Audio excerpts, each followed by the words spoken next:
So there we go, undoing stuff from yesterday's 4-wheel drive trip. Gotta pull my shackle out, tyres off. Had a bit of carnage on the drive home. Yeah. Nice looking axle. Should really be in the car though. So it's sheared all the bolts out. So we will grab one of my spare hubs.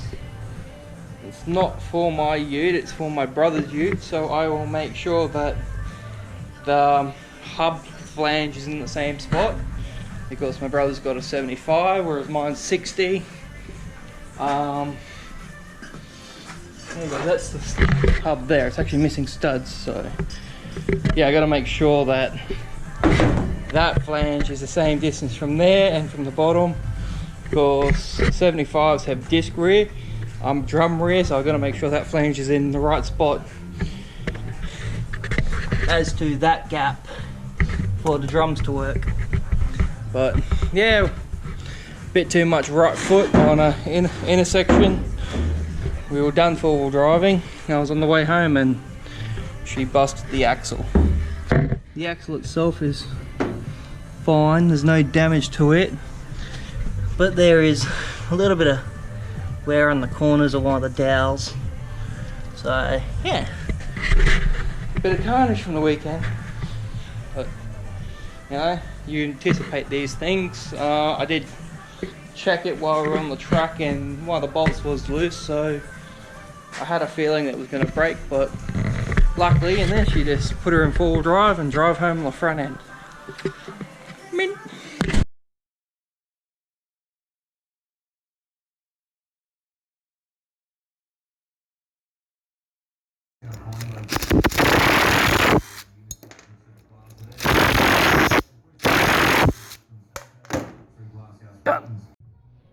So now that we have the hub done, we have to clean the brakes after going 4-wheel driving. In these old cruisers, if you've got drum rear and anything, your rear brakes are normally wind off 4-wheel driving. Wind off or let it wear out. That being because light, they are full of mud. As you can see, there is heaps of mud. Not mud as per se, there's heaps of water and mud wash that gets in there and plays with all your stuff. Oh no, it's just a cruiser thing that as soon as you go 4-wheel driving, these wind off. I don't know if it's from the vibrations, make that bounce all around, and I don't know, but we get in here a bit of petrol. Just wipe your pads, in this case your shoes, they're actually called brake shoes. Just give them a wipe over. Gets any of the deposits off them. These shoes aren't that old, considering this car's only got 10,000 Ks on it, so we wipe that down, wipe down our bearing surfaces again, pull that back out, just to stop any crap getting in there and any oil leaking out of the diff. Clean where your seals sit. It's a big issue people make, they don't clean that properly. And then you just get a hold of your drum. Even on the front, you should clean your front brakes after 4-wheel driving. Gives you a chance to look at everything, inspect, and just a chance to give everything a once over and check it all for any damage. So now we put our new hub, which is here. It's one of my spare ones I had. We put that on. How's that for the one-handed trick? Let me make sure that's sealed in there. Probably should pull that back off and wipe some grease over that seal area. A bit of grease on there, just helps it. A bit of grease on there. This helps your seal surfaces. Otherwise, if you've got bare metal, you've got a seal, stage 1 seal there, you got another seal in the back there. They wear out very quick when they're metal on metal, or metal on rubber. As you know, metal always wins. There you go, that's a lot better. Grab a rag, clean your fingers off. Then we grab our bearings. Now I'm reusing my old bearings,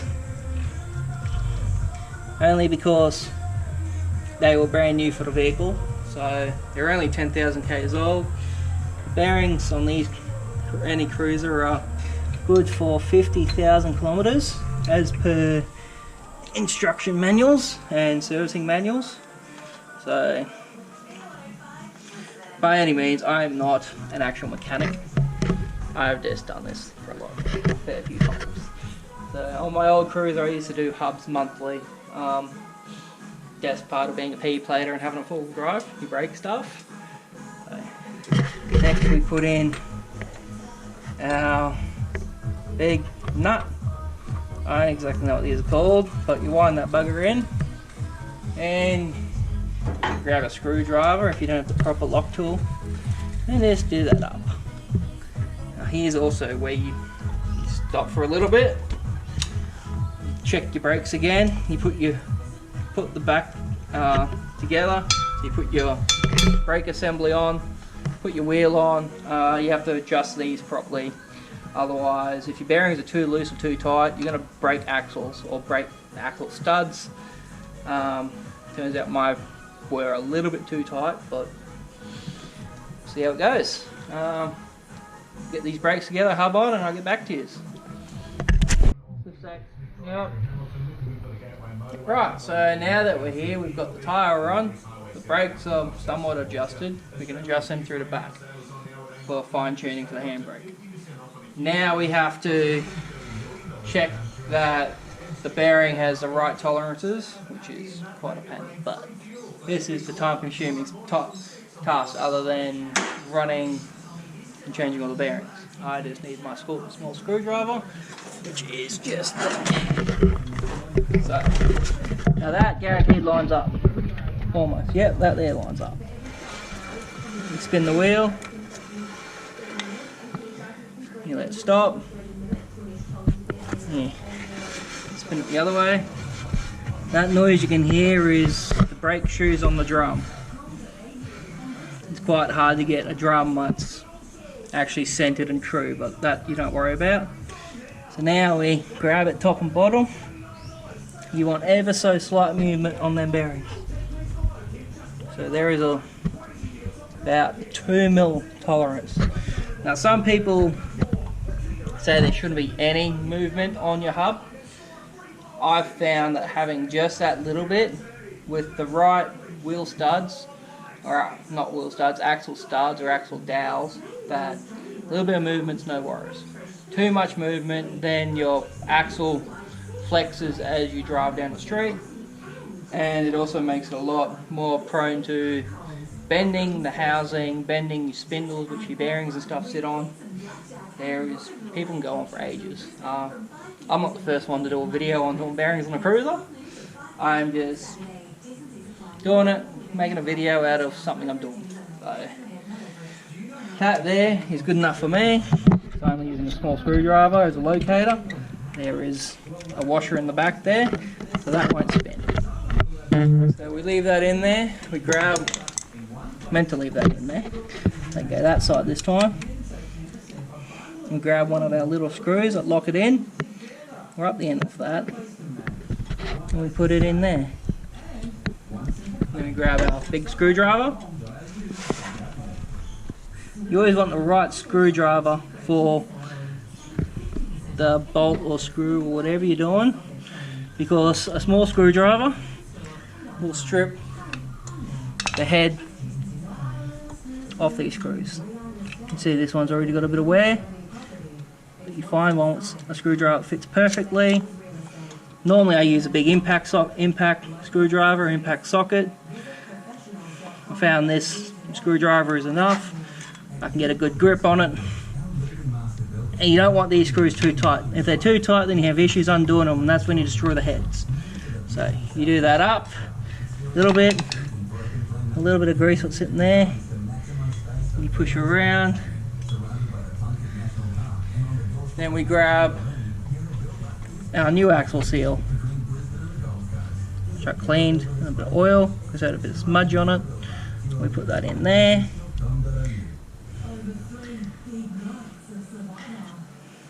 Sit just on that edge, so the axle pushes it in true.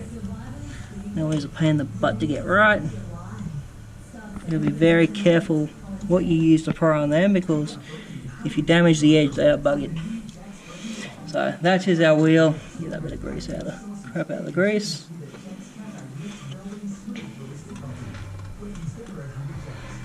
Just clean that edge where our gasket goes.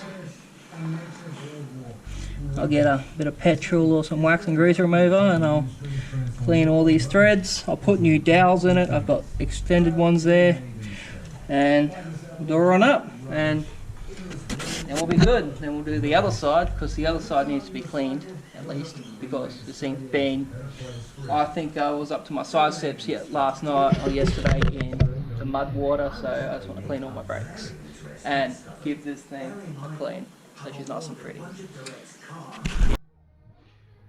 So now we grab our axle. Even though this is the axle that came out of the car before when it broke it, it's no damage apart from we've got a dowel that's snapped off in there.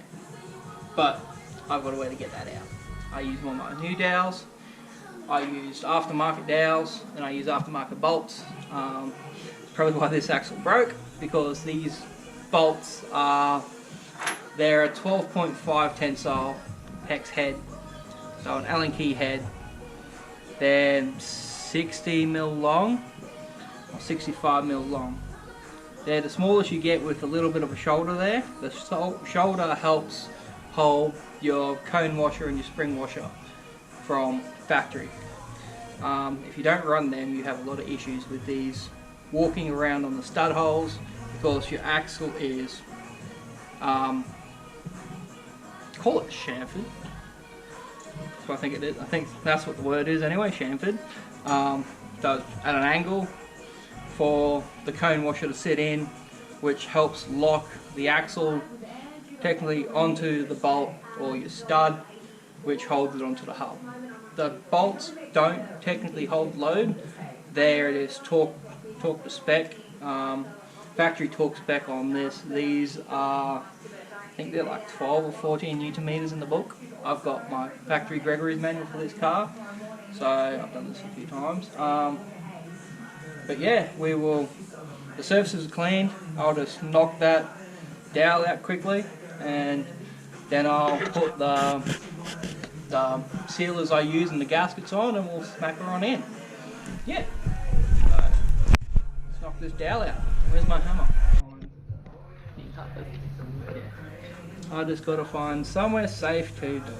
We'll do it like this. Where's the busted one? This is real hard to do.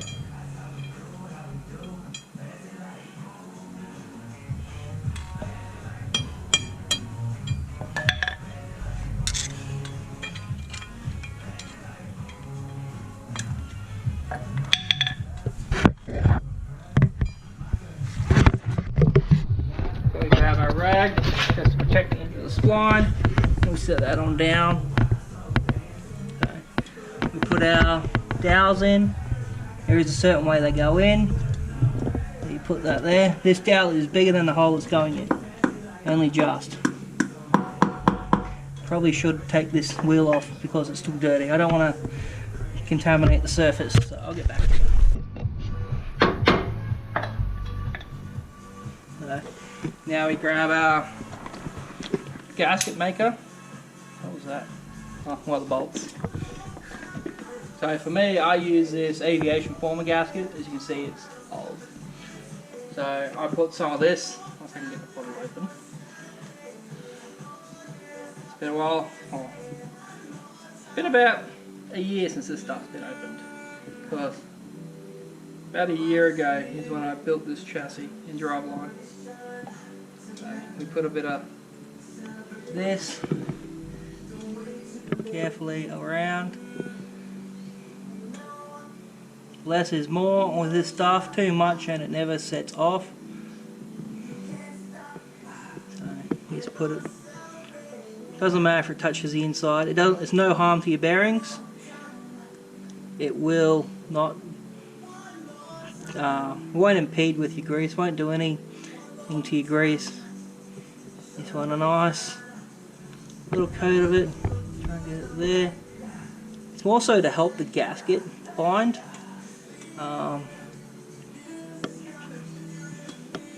Put a bit of that there. Then you grab your gasket carefully, move all the bolts out of the way. Nice to get there in my tray to hold everything.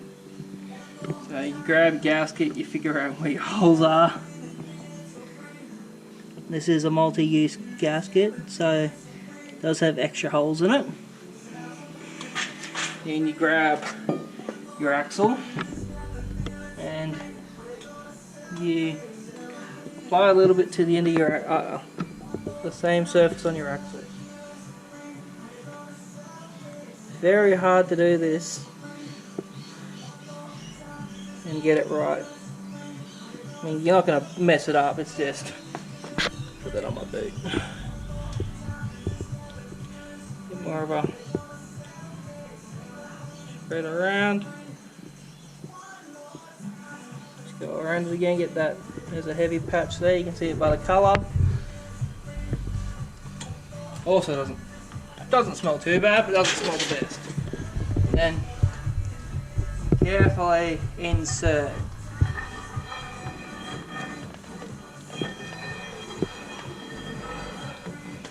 So you can hear it running on all the carriers because this is the long side. You just want to get your studs and do not hit this surface. You can see it's been hit before, but when I built this car I had this pair of axles put into a lathe and checked for true. Always hit it in the center. You can hit it anywhere in the center. You're better off because that's where they're spun up from factory. Now I grab my old cordial bottle. Great for holding bolts. Just tip that out. So you have a cone washer. I have several. There's just a few sets of washers and stuff in here. So I might need to actually crack open a new pack. There's only a couple washers. There's your factory size nut for your studs. That's a 12mm stud, or yeah, 8mm thread or 6mm thread, and 12mm nut. Your diff nuts are a 4wding on the cruisers. So I probably sound funny because I'm like bending over to look at all these washers and nuts. You just pick out a few. I only need that to get it started. Here's another one. Okay. May look like I don't know what I'm doing. So, here's another one. Now we just need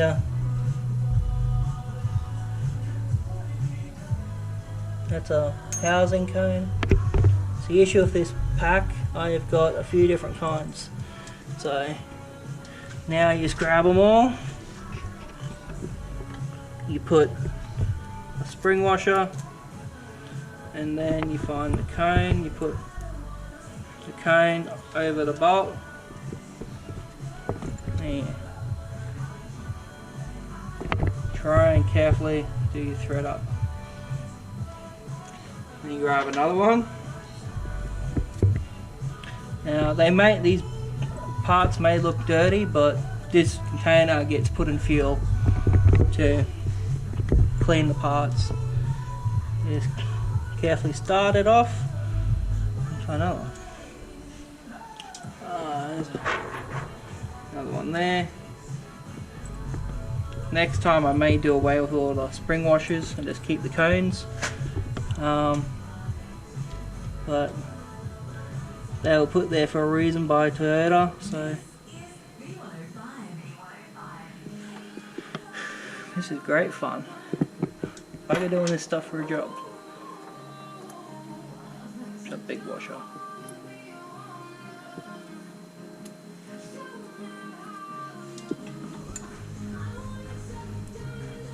So we just wind them in by hand. I don't actually have the thing to wind them in by hand. I do have my drill. So we will just carefully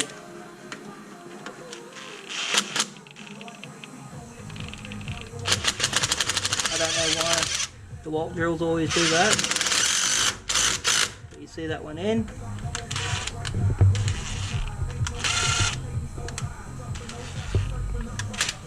That one doesn't like going in. These are always finicky. That's kind of why some people prefer the studs. I prefer having the bolts.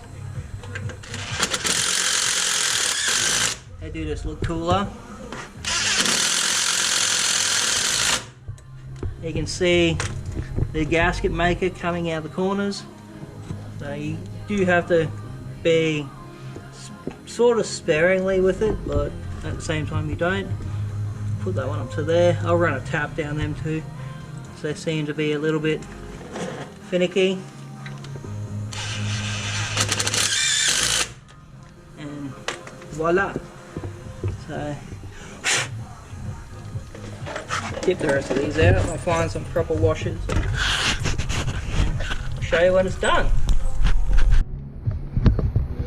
So now that they're all in, I did run a base tap through, a bottom tap through them too quickly. And now we will torque these up. My torque wrench only goes down to 26, but I can use the numbers to get it down to about 16, 15, so I'll run with that. These bolts, they're, as I said, they're grade 12.5. It doesn't really matter. Half the time I barely ever torque them up. Just for the sake of this video, I'm gonna torque them up.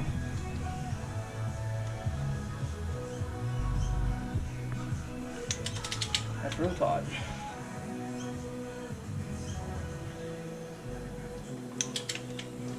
Double check that's done to the right tension.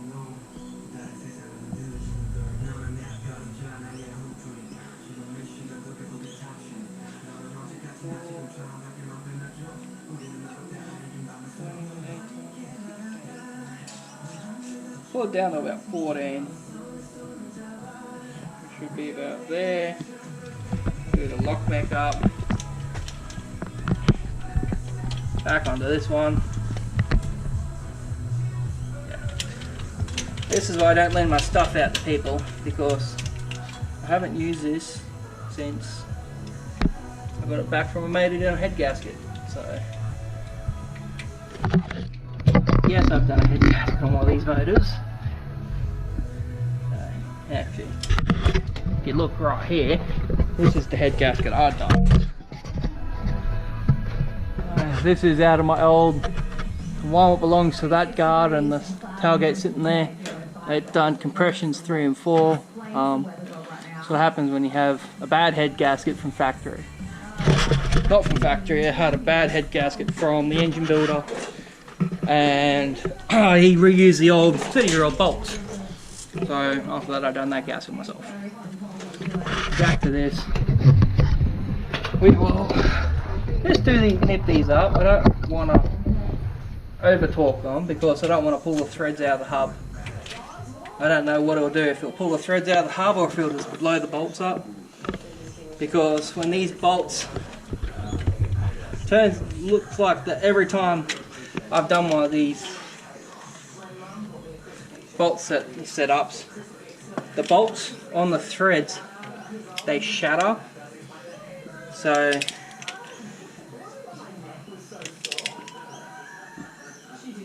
I don't know what the deal is there. I might have to actually do some looking into how these bolts are made, look into some different tensile ones. They only have to be tight, I guess, because you've got your dowels top and bottom there. You can always drill this one and this one out and put a dowel in there as well.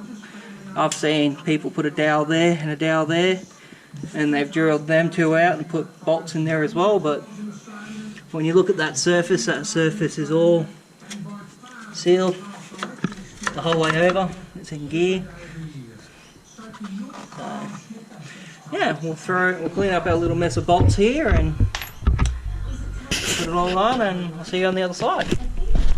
Right, so now that we've put the wheel back on, done the wheel nuts up, I've got to drop the car back down so I can actually do the wheel nuts up tight, because this don't have the bolt gun.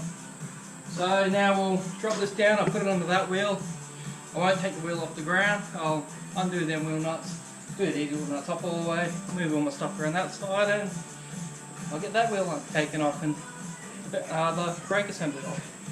So, drop that down, bring it over. The thing I like about cruisers is the diff stand is on the driver's side, so I just put the jack under the diff center.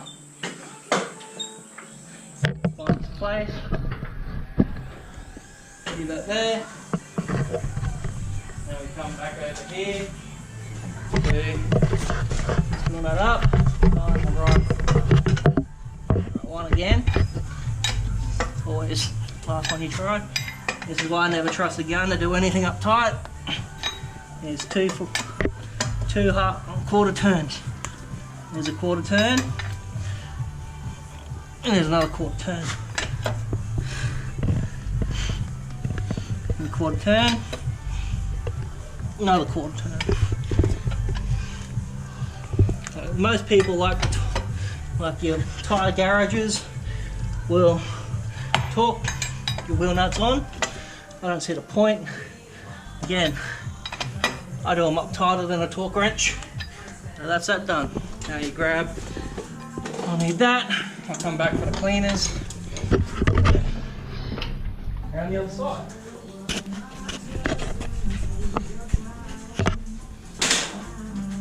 So this wheel. See how tight my wheel nuts are. Again, for driving trips, any major road trips, I do always check my wheels. I have had a wheel come off from not checking them, so that's good preventative maintenance. So, and you know, these are,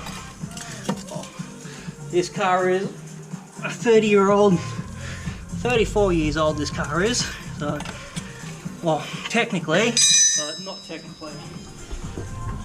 I'll grab my gun, take that wheel off, pull the brakes off. Okay.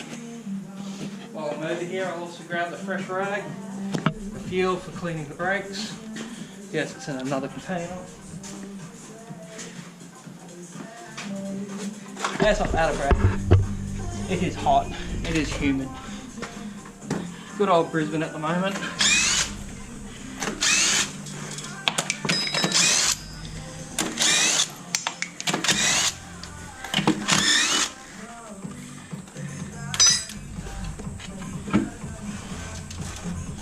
I'll just jack it up a bit more. Still too much pressure on it.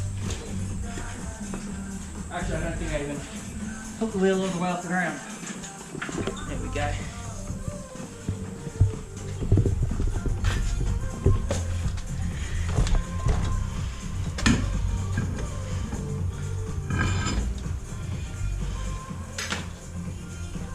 Ooh. There we go. We actually tore a chunk off the tyre yesterday. I'll roll that back over here. That's why I don't like VFGs. So, yeah. I will definitely be buying some new tyres soon, considering these tyres, well, tyres had 20 or 30,000 k's on them. I bought them second hand. Originally, that's to get the car on the road. So, add to the list an e-locker and brand new set of tyres. So, Harrop, if you're watching this, it's on a deal and I want an e-locker to put in the rear of this, because it showed yesterday that I definitely need a locker. I don't want a traction locker because they're on all the time. I'd rather there's an e-locker. I'm not going an e-locker because I don't want to run all the airlines. I'd rather just run some cables. So, this brake is still done up. Just got to wiggle it off the shoes. You get your fingers behind it, you can wiggle it forward. So, this one sealed up real good. So it was the other side that came loose. But We'll still grab a bit of petrol on some Chuck's cloths, because I'm too cheap to use rags. I'm too expensive to use rags, so you can buy Chuck's cloths. So it doesn't matter how much fuel you have, doesn't matter if you spill it, just wipe down your brakes. And you check everything for leaking. There's no leaking fluid under your rubbers. So it also gives you time to actually check your bearings.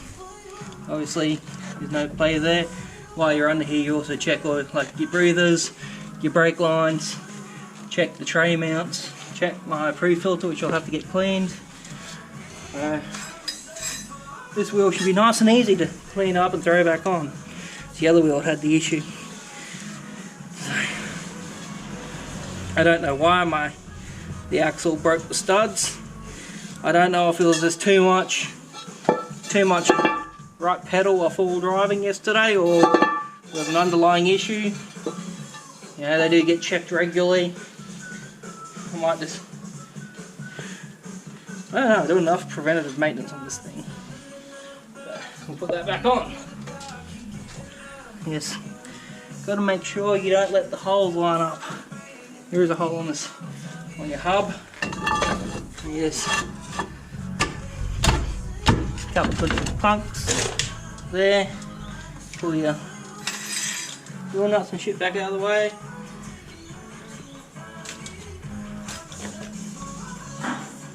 More of a roll up. How is that though? Like, I don't know if I actually want to throw this tyre back on here or not.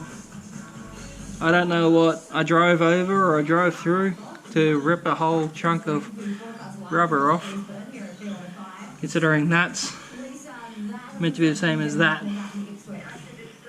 It's from about there. So I might as well let out the bag that my dad's also had the same issue with a set of KO2s cracked on the sidewalls. Don't drop the camera, babe. My dad's had, in the last couple of weeks, he's had a tyre, a KO2 BFG, cracked down from the side biter, and it looks like another tyre is doing the same thing, so keeping an eye on his car to make sure he doesn't have another blowout while he's driving, because we've only got one spare on that car. My ute only carries one spare. Once I get a new set of tyres, I will have 2 spares for full driving trips and just 1 spare for highway trips. It's just, you're better off taking 2 spares when you're full driving, you know, because it doesn't take much to get a stick or a spike or a rock to go straight through that tread lock now. As you can actually see right there in the corner is where the wire in your belts are. So I will not be trusting this tyre. Luckily it is my rear driver's, so you know, every time I get out of the car you can always check it. So we'll put this bugger back on. Some people hate mud tyres for that. We weren't really doing anything serious yesterday off-road. Kind of a surprise that that wheel's actually had an issue with ripping the knob off. But jam your feet under there. Get a hold of them wheel nuts probably.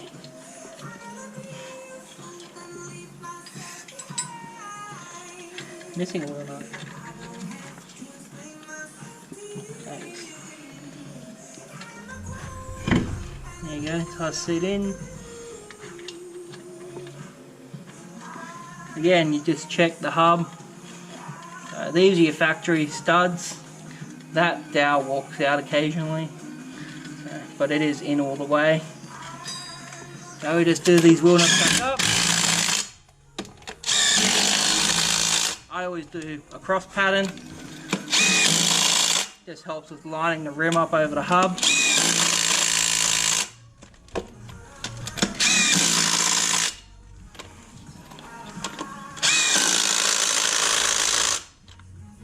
And then we grab we'll put the lid back on that fuel. So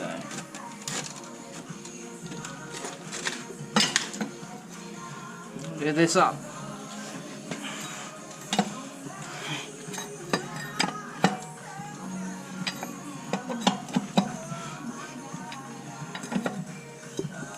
Actually, it even threw a wheel weight yesterday. This wheel had 2 weights on it. So that would be what my vibration on the way home really was. I've already done that one. So we'll definitely keep an eye on this tyre since it's decided to rip a block out.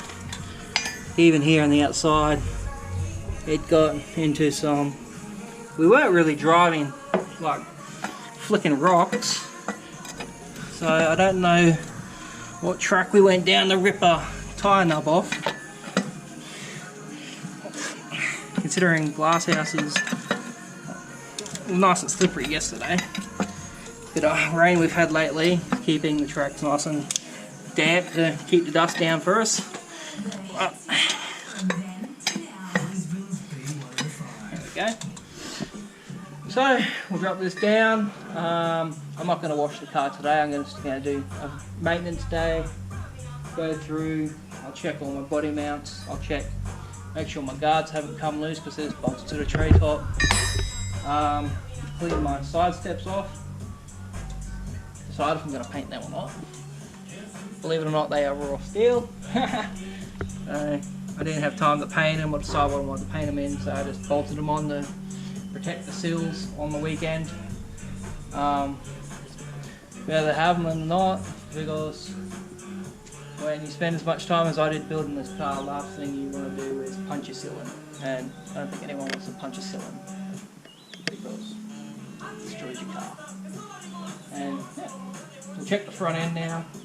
I'll do that off camera because this is the same kind of thing. Check the front's disc, so it's probably got a bit more crap of like sticks and stuff jammed in the rotors, but there we go. Might film it, might not.